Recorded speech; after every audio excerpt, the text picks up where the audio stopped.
Welcome to JRM Sweeps. Today we're going to get rid of this key ignition. We're going to go ahead and swap in a push button ignition. That way I don't have to worry about a key. Not worried about anybody stealing the party mower here. Let's get started.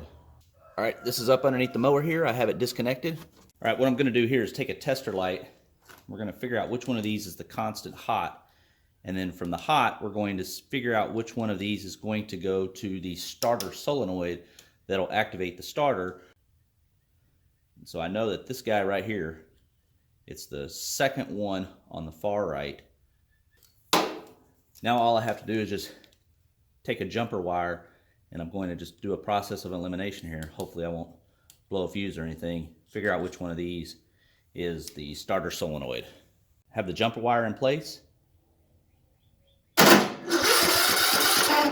So I know that the bottom wire, which is my orange one, these are the two that I'm going to hook up to the starter button, so that way when I press the starter, it'll bridge the gap, start the mower. To do the inline splice, I'm just taking a knife here. I'm going to cut a section of the wire off right here.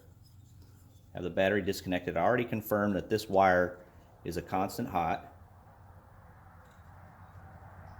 And you just take your knife, and you take a small screw.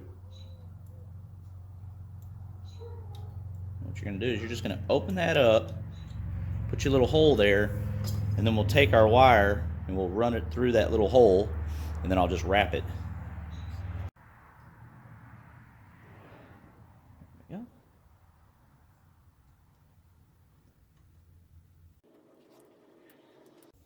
we go.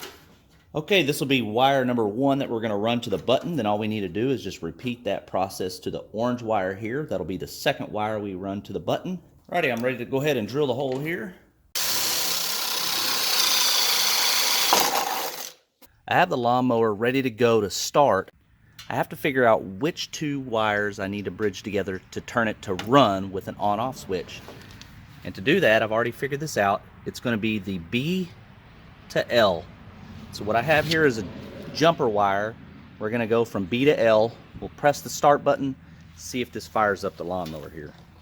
All right, I have B and L bridged with our jumper wire. We're going to go ahead and start the lawnmower.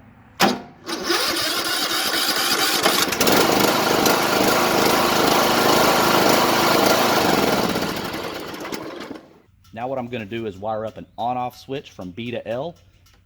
We'll flip that switch, press the starter button, won't need a key anymore.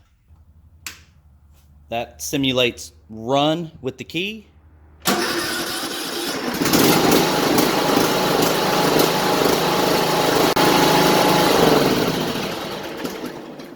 Thanks for watching.